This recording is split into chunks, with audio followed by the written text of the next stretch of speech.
thank you, Dr. Ratey, so much for being here today. And let me introduce him to you. He is an associate clinical professor of psychiatry at the Harvard Medical School, and he's an internationally recognized expert in neuropsychiatry. He's published widely more than 60 peer-reviewed articles and 11 books, including the extremely best-selling and groundbreaking Driven to Distraction series with Ned Hollowell, MD. With his publication of Spark, the revolutionary new science of exercise in the brain, he's really established himself as one of the world's foremost authorities on the connection between the brain and physical fitness. So, Dr. Ratey, thank you so much for being here today. We are grateful to have your time. It's great to be with you. I'd also like to thank the sponsor of today's webinar, Play Attention. Play Attention is the neurocognitive training program designed to strengthen both executive function and self-regulation. The Play Attention system incorporates not only technology, but also exercise coaching, mindfulness, behavior, and parent training. To learn more, call 800-788-6786. Play Attention will customize their program for you. They will also offer you a free professional consultation if you log on to playattention.com or call 800-788-6786. And specifically for Attitude webinar listeners, if you mention their code, #AttitudeMag0219, you'll receive $200 off a Play Attention purchase, as well as the Play Attention Mindfulness app for free. So thank you, Play Attention. We are grateful always to our sponsors. Okay. Well, it's nice to be with you all. And I'm going to start right in. This is a slide of me when I was 18. And this is one of the ways I dealt with my ADD. Those of you who know Driven to Distraction, you know both Ned Hollowell and I grew up with ADD, but I didn't know it, he didn't know it. And one of the ways that I dealt with it without knowing about it is I was constantly active, playing sports all year round, and went on to do very well in tennis and ranked in the East. So I always had a feeling that exercise was good for my mental health. And then I came to Boston, and in the midst of the 70s when the marathon was just taking off, and we saw a bunch of patients after training, and I was interested in ADD and some of our hospitalized patients and talking about it. And one of the people at a cocktail party came up to me and said, "Can I come and see you?" And I said, "Sure." And he was a well-known, world-renowned psychologist who had written a lot of books, and a professor at MIT and at Harvard. And he came to see me and he said, "Well, you know, I've been a marathoner since the beginning of time, and now I have a bum knee. And got depressed at first when I had to stop running every day. And now I think I have adult attention deficit disorder." Well, there wasn't such a thing back then in 1980, 81. But I heard him out, treated him with a little medicine, and then followed him, and he came back routinely, and medicine was helpful. He helped his symptoms, which had never appeared before. And once he cured up his knee, he began to not need the medicine anymore. And I followed him since, and he's fine as long as he can run his 7 miles a day. So what we know is that exercise is really a way for us to optimize our cognition and deal with our emotions, help regulate our emotions the best we can. My interest in this got really solidly put there back in 2003 when I learned about this high school or school district in Naperville, Illinois, 30 miles west of Chicago, where they were on Frontline on PBS, and they were talking about the obesity crisis, and they interviewed this PE teacher in Naperville, Phil Lawler, who had evolved an amazing physical education program over the previous 15 years or so. And they had him on because only 3% of their kids were overweight. And this is 19,000 kids in their school district. 3% were overweight. There wasn't one obese kid in their 7,500 student two high schools. That back then, the average, national average was 33%. So something was happening, and sure enough, they had exercise involved every day for the kids, and they were focused on fitness, so the kids were really moving. Oh, by the way, I learned too that some years before, 99% of the kids took the International Science and Math test, the TIMSS test. Well, this was something, and what they were proud of is that they took it as a country, and the TIMSS test is every country takes every 3 years to sort of rate how we're doing in science and math as a country. And usually the Asian countries and Finland are in the top 5 or so, and we're in the mid-teens. Well, look, they took it as a country. They could do that, and they came in #1 in the world in science and #6 in math. That got me on an airplane to write Spark and see what was going on there. And the first chapter is all about what I found at Naperville. But and these are my websites. The John Ratey, MD Facebook page is really quite phenomenal. I think every day we post another popular article that's in the popular press about how exercise helps our brains in every which way. Anyway, I always bring my dog with me. People have already asked about what is the dog's name. Well, I had that same question when I inherited the dog, and I went out for my 3-mile run and wasn't sure what to call him. And when we run, we get real creative and heuristic. And I came back and I said, I know his name, and I called him Jack. So Jack is important because the Jack Russells as a breed have attention deficit disorder, and we'll hear about him a little later. Anyway, this led to me reading about 1,000 papers and translating them into English and understanding, and put it into story form in Spark, which has taken me all over the world and brought me here. And so what I learned is that we evolved our big brains when we were hunter-gatherers, when we were moving 10 to 14 miles a day on average.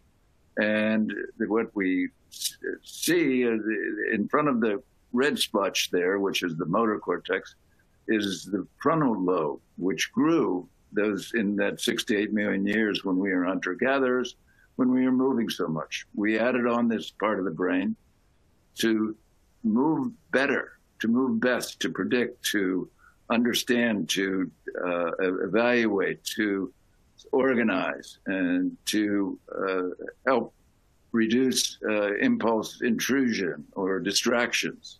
And we grew this time when we were moving so much. And so back then there was less and less ADD.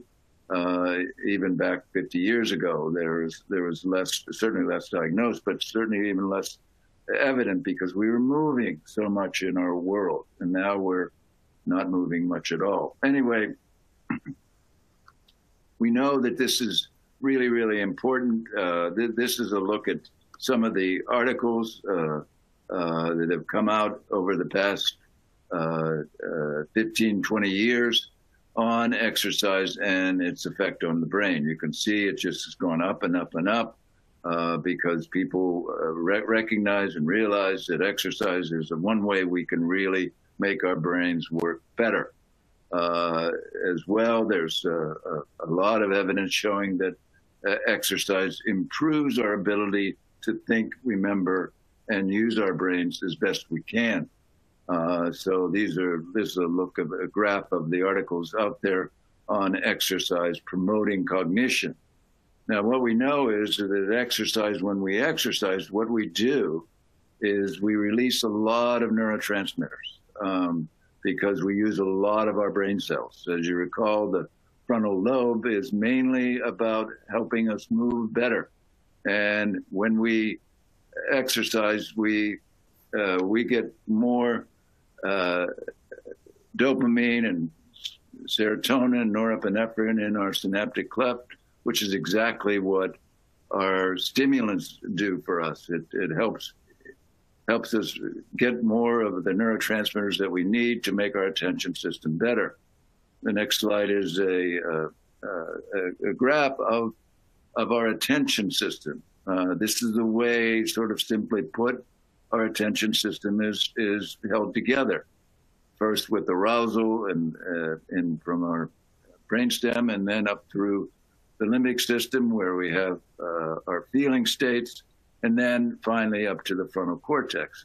We need to continually have all these parts of our attention system working, and that's why we have so many different shades of ADD. Now, next slide, you see the way it was when we used to want to interview an ADD child. They're off and running, and it's really sometimes hard to find them and settle them down. And my next slide is my dog, Jack.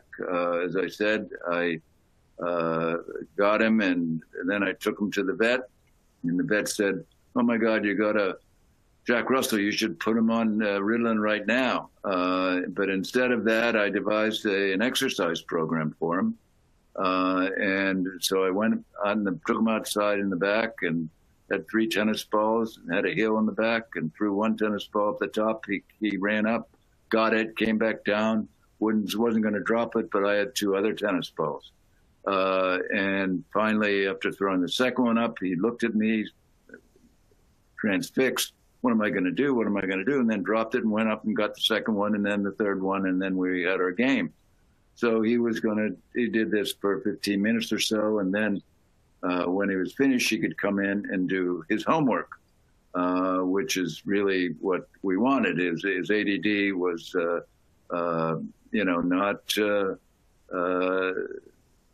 not as apparent. And at times when I couldn't get him to exercise or I didn't have time, he would turn to his old ADHD ways and become the kind of kid that he was. Now, what happens when we exercise? Well, we use so much of our brain. And what we do is all of the studies that have been done, and there's so many of them, always show that we turn on the front part of our brain, or the prefrontal cortex, the area of the brain that's involved with their executive functions. We turn on the arousal center and we help the motivational centers and all that, but we really turn this area on. And this is where a lot of our stimulants and antidepressants work, what we use for ADD, work in this area of the brain, flipping it on. And we always said, in Driven to Distraction, we said that a way to think about ADD is a disorder of the sleepy cortex. We had to jumpstart it. We had to turn it on somehow. And so high motivation and threat was one way to do that. Medicine can do that. And exercise now, we know, can do that. And we want this to happen so we can direct our lives by, because this part of the brain is what we call the CEO of the brain, or the executive functioning area. It's the part that we really, really need to guide us through life. Many studies have come out, and this is a recent one, actually, in last month. I just put it in there to show that we're constantly getting articles, and this is looking at ADHD kids while they're walking. They're better while they're walking than when they're sitting, or even when they're finished walking. There's something about moving gets their brain active, or it's because you're moving, you're getting your brain very active, and it helps you focus better. So that's why a lot of kids, just in natural history, will show that they're up and moving. They get out of their seat, they move around. Why? Because it's helping them focus better. Now studies have come out showing that, in fact, all of us, whether you have ADD or not, are more creative, or just as I was when I went for my 3-mile run before I named Jack. You're more creative when you're moving. Your thoughts come better. And this study out of Stanford sort of really shows that. Now, moving, as I say, we have lots and lots of evidence that moving really makes our brain work so much better. Looking at this slide, we have about 20 10-year-olds who came into school. They put on a pie plate on their head that was measured their EEG, and then they went for a 20-minute walk, came back, did the same pie plate, and get their QEEG again.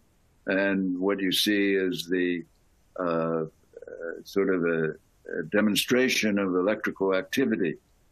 After they walked, there was much more activity. Then the colors there mean that while they were just sitting, before they walked, their brain was a little bit sleepy, and afterwards everything was turned on. This has been followed up many, many times, and other people have studied this, showing that when you move, you get more active brain. This leads to better test taking and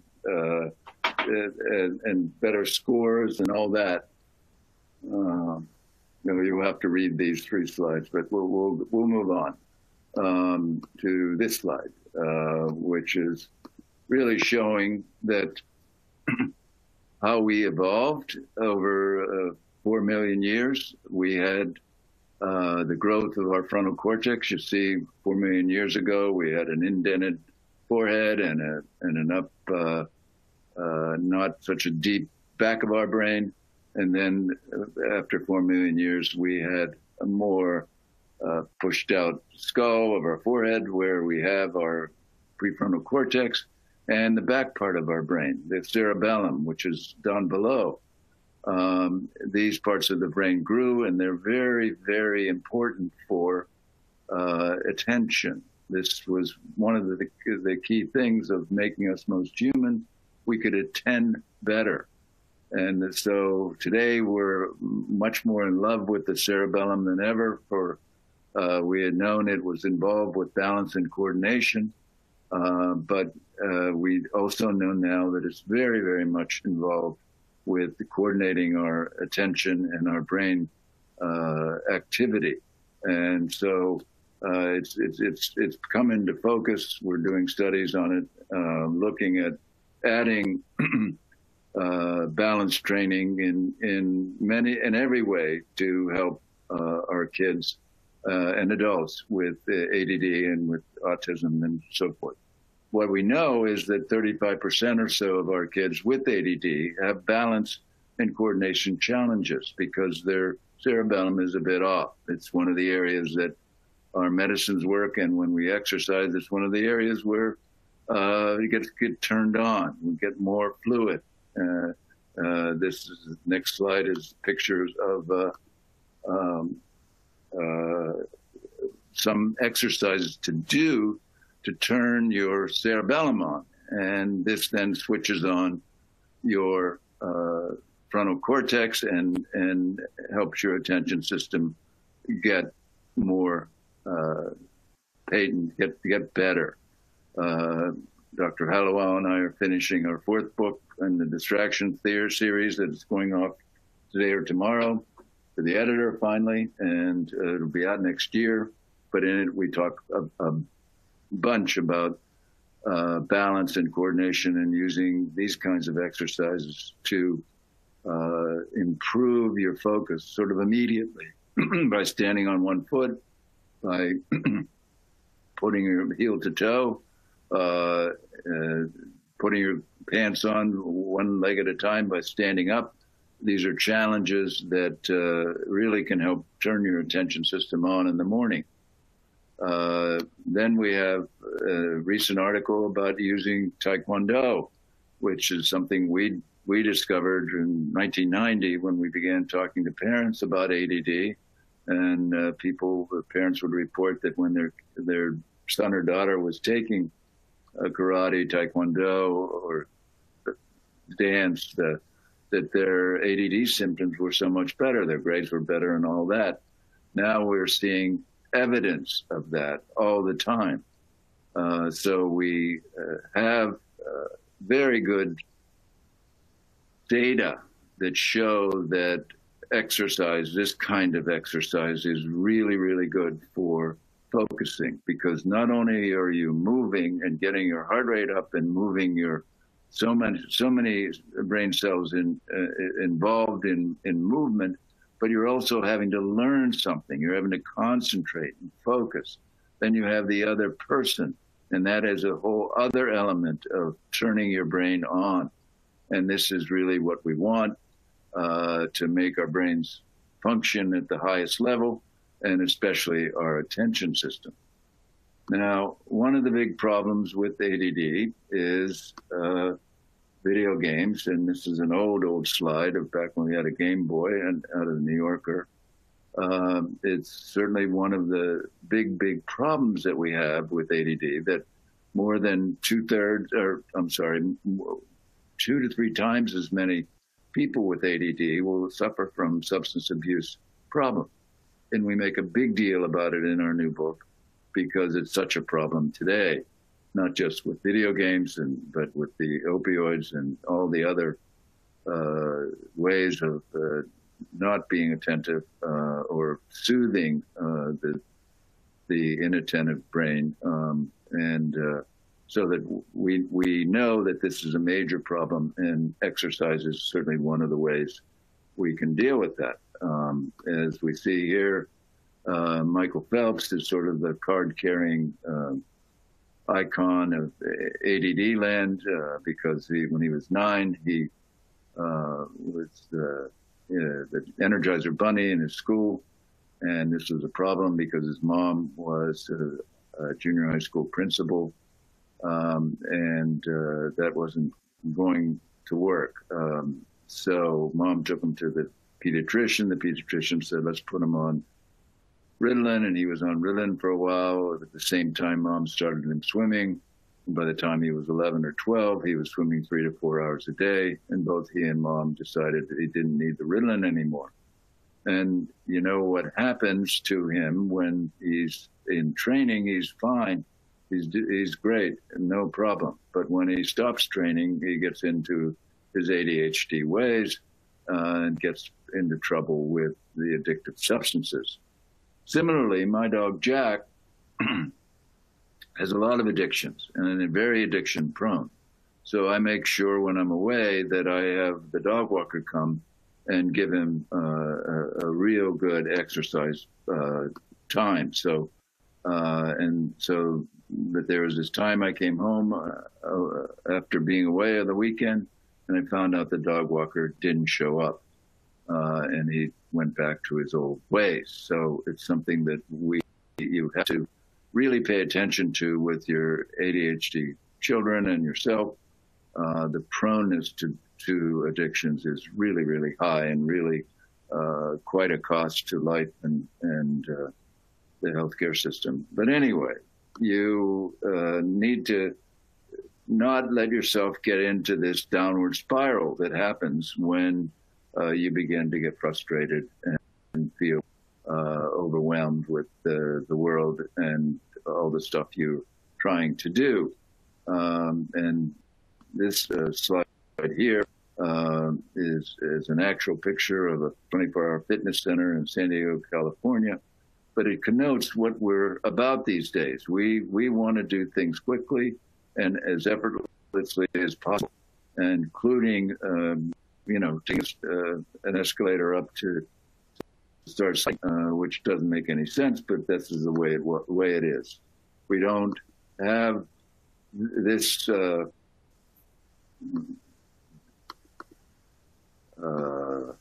We don't have this kind of play anymore. It's sort of gone from our lives. And we have so much protection, too many helicopter parents. We're wanting everything to be just right, and we can do that. So they're not flying around like they used to, the kids. And one of the programs that we started here in the Boston area, now all over the country and all over the world, actually, in Canada and South Korea and Japan, is a program called BOX. It's a before school program, basically having the kids play vigorously. And it's grown by leaps and bounds, continues to grow. It's sponsored by Reebok, but mainly it's a local involvement of people on the ground in elementary school. It's K through 5, and it's before school program. Kids come in an hour early before school, and they play vigorous games. Who's the happiest about this is our special ed teachers. They love it because their kids are so different than they are when they don't have the box on the day. There's 3 to 5 days a week, and it's only 3 days a week. They say, can't you come, can we have box on Tuesdays and Thursdays? Because their kids are in such better control, more focused when they have this 45 minutes of very active play in the morning. Finally, one of the earliest entries into the medical literature was a note by Hippocrates in 300 BC, who wrote about the benefits of exercise for treating depression. When people with depression would come in or a bad mood, he would tell them, go for a walk. They'd come back and they were still feeling poorly. He would say, walk again. So it's something that we know a lot about now. We have a lot of studies. We actually are drilling down to figure out how this changes the chemistry. So exercise, a bout of exercise is like taking a little bit of Prozac and a little bit of Ritalin because it does the same thing. So with that, I will turn it over to... Thank you. Thank you, Dr. Ratey. That was, love your slides. we all want to meet your dog. There's a number of interesting questions here. Do you have a piece of advice, I guess people are looking for, about the amount of time that people should plan to exercise on a daily basis? Well, yes. I mean, the Health and Human Services say basically that we should be exercising about an hour a day, especially kids, an hour, 5 days a week for an hour.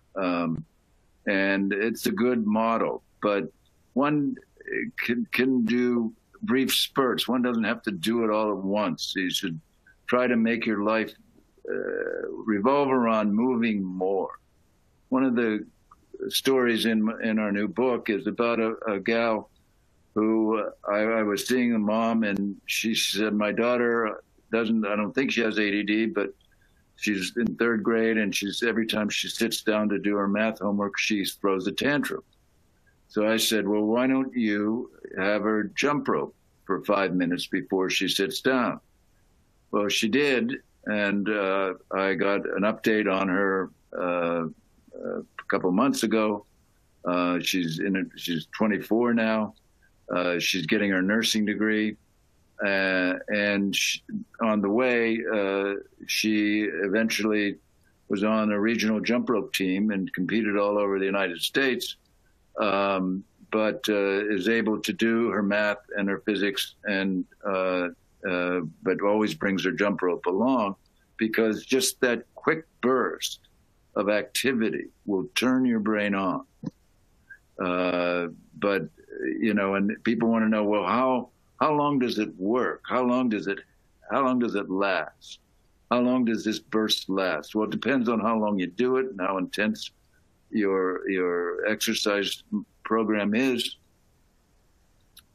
but usually we see the positive effects of exercise lasting for 2.5, 3 hours, and then you start to degrade. Then it starts to shift downward.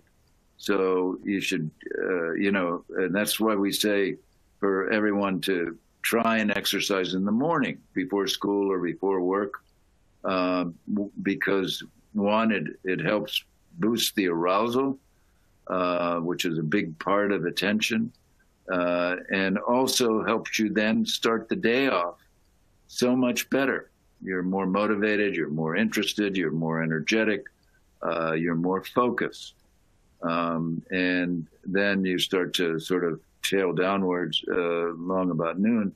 And that's when you should pick yourself up with what we call an exercise snack. Rather than taking a coffee break, you walk up and down the stairs about 6 times, wherever you're at, or move around, or do push-ups, or do squats, whatever, to get your a little bit of exercise in, and can jumpstart your brains to be more focused and attentive. Question about the aerobic exercise versus weight training. Do you have a point of view on whether aerobic exercise is best for ADHD symptoms? Yes, I think the real answer is it doesn't matter, because it matters most what the person is going to do and come back to. The thing is to get into the exercise habit. Sure, we have more data on aerobic exercise than we do on strength training, because it's easier to measure. But today we're getting fancier. For instance, we never could measure strength training in our rats and mice, where we get a lot of our information of how the brain changes, until recently, when they developed a strategy to have the rat climb up a ladder and tie weights to their tails. And then we could get real weight training, if you will, to see what strength training does to their body, but also to their brains. But also what we know, though, is that aerobic exercise with a focus challenge, a coordination challenge, any other kind of challenge, is probably the best. For instance, I always say that the best exercise you can do is vigorous dance. Dance, I mean, people are surprised perhaps, but dance is aerobic and can be and should be. It's very structured. You have to really, if you're doing dance correctly, you should be focused, learn to focus on your moves. You're doing it with music. And if you're doing it with a partner, there's so much information your brain has to deal with so that it really turns your brain on.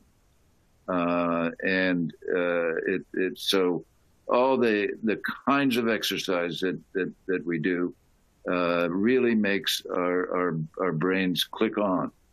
For instance, yoga has been, it's such a rage in this country. 8.7% of Americans this week will go to a yoga class.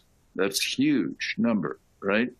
And yoga now is coming of age in terms of people looking at it and looking at the clinical changes. What changes? Does their attention change? Yes, it does. Is it something that's useful for elevating mood and decreasing anxiety? Yes, we have data showing that this is the case. Okay, great. Melissa's asking whether walking is helpful, or whether exercise needs to be more active than walking. Walking is great. I had that one study I know that showed that exercise really helps an ADD person in terms of their focus, in terms of their frontal cortex or executive function being turned on. So walking is great, but I push people to walk faster and walk uphill if they can, really to stretch and strain themselves a bit and not just toddle along, because the more effort you put into it, the more your brain likes you. Okay, makes sense. In your experience, Dr. Ratey, with schools, have you seen a school program that you thought was effective? There are a number of people in education listening in, and they're asking about how to incorporate exercise best in an elementary school setting or even a preschool setting. Yeah. I think, preschool, they should be moving all the time. I mean, I think that's what I would say. They should be playing a lot and not worrying about numbers and letters and all that until later. They should be moving a lot. And it's sort of, how much in grade school, my goodness. I mean, the box program is a 45-minute program, 3 days a week, and it's caught on so much.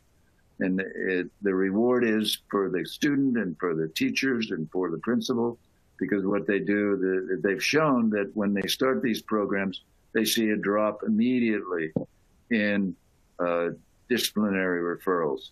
People aren't as impulsive. They're more focused. They're more cooperative. Everything works better.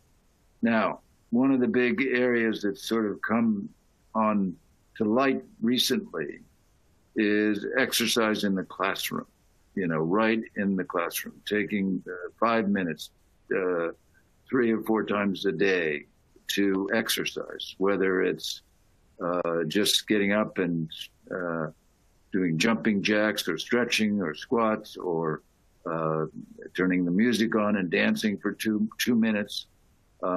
It can really help get people, stimulate their attention.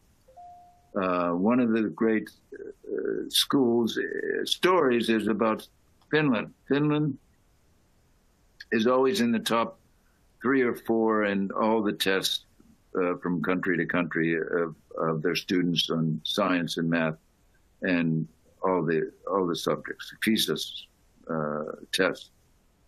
Why? Well, because Finland in grade school and and junior high, every class is 45 minutes, every class is an hour, 45 minutes of seat time and 15 minutes of play and exercise. So they play vigorously for 15 minutes every hour. Wow. And this is one of the ways that they think they're getting their students really prepped for learning. And it obviously has a payoff for the whole country, because the country is, as I say, usually second behind South Korea or Taiwan or Hong Kong or whoever is the Asian country that's number 1 that year. So there's something magical in what they do. Of course, they value teachers tremendously there. You have to be a graduate, get a graduate degree and be really, it's a hard position to win and be. So they really value their teachers, which is not the case in this country. That's fascinating. So, yeah. There are a couple of people who are concerned about exercise kind of revving up kids who would then have a hard time calming down. So one question is, how to get kids to calm back down after exercise? And does exercise for children make it more difficult for them to go to sleep? What's your feeling about the relationship between exercise and sort of getting agitated, if you will? Well, usually we look at it the other way, that exercise helps with agitation. And it's not just that you're burning off excess energy. What you're doing, you're turning your brain on. You're turning that front part of the brain on. So what we do in the box program, okay, it's about 35 to 40 minutes of very active play, chase games and tag and a lot of running and then even calisthenics. What we do the last 5 minutes of the class is try to be quiet, still, and breathe deeply, to sort of get into a more calm state.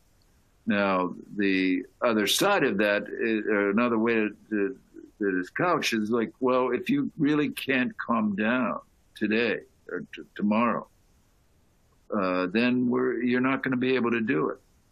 So there's a big incentive to get themselves calm, and using sort of mindfulness training, mild, very mild, but just 5 to 10 minutes of just breath counting, or following a guided meditation that demands that they clear their heads, is one way of helping that transition.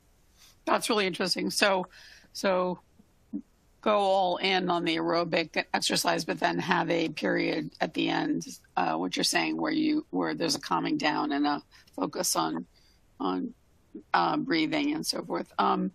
Some of the exercises that people are asking about are not terribly aerobic, and they want to know your point of view. So, for example, fencing, or what else do I have here? A number of people have asked about, or yoga. These are not vigorous movement exercises necessarily. Fencing. My nephew was a fencer at Stanford. They did so much aerobics to get in shape. Right. I mean, I never heard that. Fencing is a very aggressive and active sport. Okay. So you want to be. I would say fencing is one of the best, because then it also adds in the balance and coordination and your visual checks. So your attention is challenged when you're in a fairly good aerobic state. But like yoga, I made comments about, and I think I might have had a slide that I couldn't read to you, but I think it's in your kit there. But yoga is a great way to improve the attention. The studies are there now. We know what happens. It doesn't have to be so vigorous, but when you're moving into position and holding a posture or trying to, you are really challenging your brain. And that's what it's all about. And when you challenge your brain, it eventually with that, it turns on the attention system. So, and one of the things that that I mentioned is the focus these days on balance and coordination, or the cerebellum, the back part of our brain, that needs to be activated. And we know that this is one of the big partners in our attention system to help us stay focused. So sports like yoga or Taekwondo or things that require tremendous focus, obviously, I think are helpful. Right. Well, but Taekwondo, my God, it's hugely aerobic. You have to be in very good aerobic shape to be a real competitor in Taekwondo. Yeah. Yeah. Someone says rock climbing. that takes focus, right? Rock climbing. My God, yes. No, I've had a bunch of patients who've come to me who are rock climbers, and yeah. Fine. So, is there any difference, in your opinion, between the inattentive type of ADHD and the hyperactive type in terms of the value of exercise? We find frequently with our listeners that those with inattentive ADHD think of themselves as being very different. And even though we try to articulate the fact that it's one ADHD as an umbrella term, people with ADHD still see them, inattentive ADD, still wonder whether the same types of advice is applicable for them. Oh, absolutely. It's really it's really great. I mean, basically what exercise does is sharpen the focus, is increase the time on task, which goes for both the ADHD and the ADD kids, or adults, that both of them will get a very pronounced effect of improvement in their focus if they are exercising. So I don't see any difference at all. And I have plenty of ADHD without the H patients. Okay. So it, and exercise is really quite useful for them. Okay. There's a question here, more than one actually, about whether exercise can actually result in no need for medication, for stimulant medication. Certainly. Well, that's what, when you look at Michael Phelps, that's what happened. When he was swimming 4 hours a day, every day, he didn't need his medicine. When my marathoner was running, he didn't even know he had ADD until he had to stop. And so it can, it can, but I don't want to come off like Pollyanna saying that this is what we all should be doing. Right. I think it would help a lot of kids, perhaps not to use medicine, if that's a worry. But medicine is really vastly undersold by a lot of the public in terms of what it can do and how relatively safe it is. Mm-hmm. So we need to remind ourselves that the damage done by stress and failure and humiliation, the damage done to the brain is a lot worse than anything that a stimulant medicine could do. Mm-hmm. Now, the other side of that, just as we're finishing up our book, and we talk a bit about the fact that, oh yeah, let's not use a stimulant. So what do the kids do? They stop at Starbucks, they get a Monster drink, they get their coffee, they get their caffeine, they get their Red Bull, 5-hour energy. It's all about stimulants. And so the stimulants they get from their pediatrician or their psychiatrist is very different than caffeine and 5-hour energy and all the stuff that they're putting into their bodies to keep themselves not just awake, but alert and focused. So you really have to take that into consideration. Right. Okay.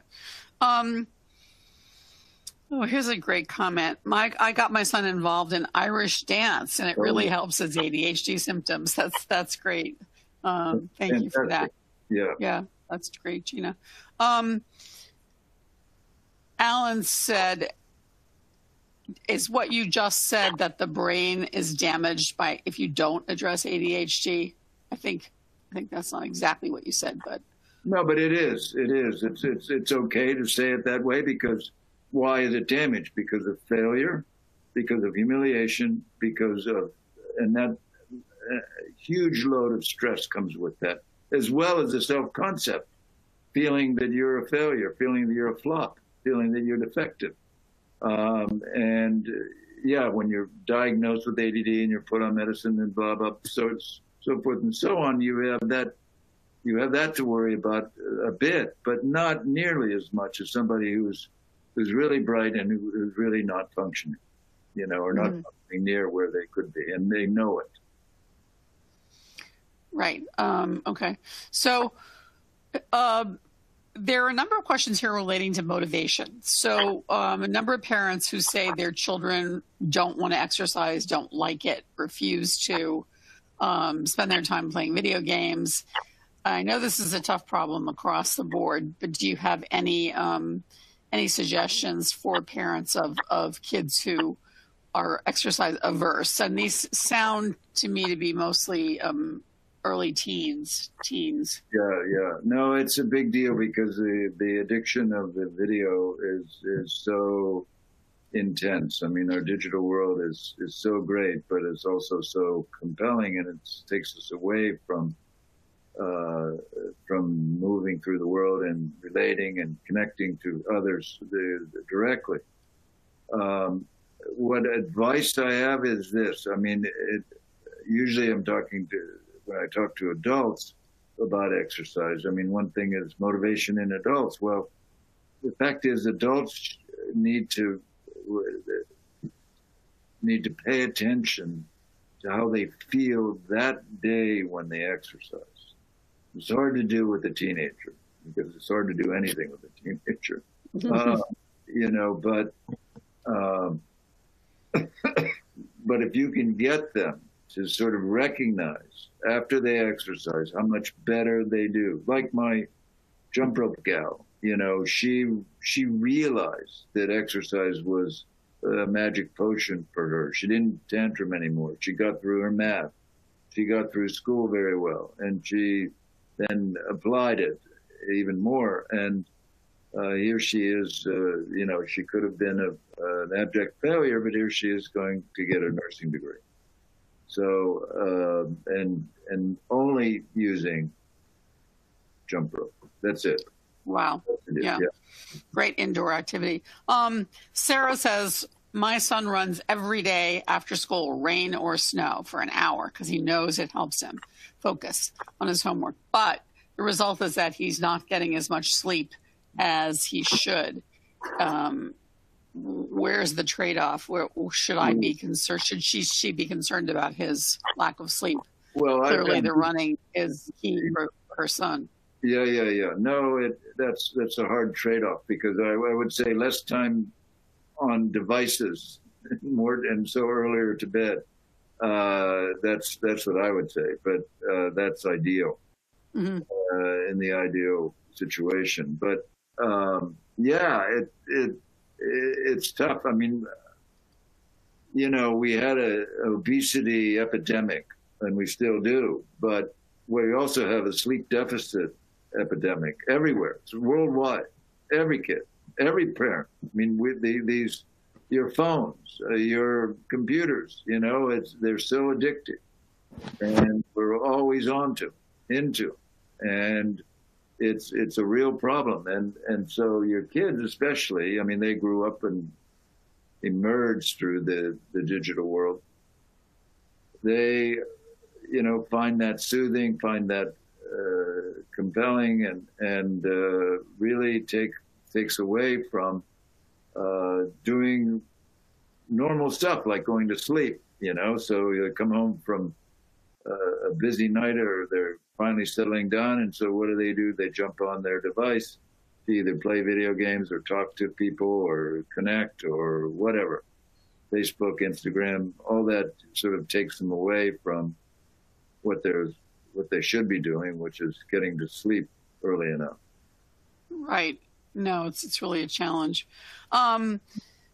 James, who is listening in, is a health coach, and he made an interesting suggestion to encourage first people to do exercises that they can be successful at, and for children to make it a family event. So walking together as a family, walking together before homework. So it seemed like an interesting contribution. Thank you, James. Let me see. Dr. Ratey, any suggestions for an adult recently diagnosed to get started on an exercise routine when just getting started for the day is such a challenge?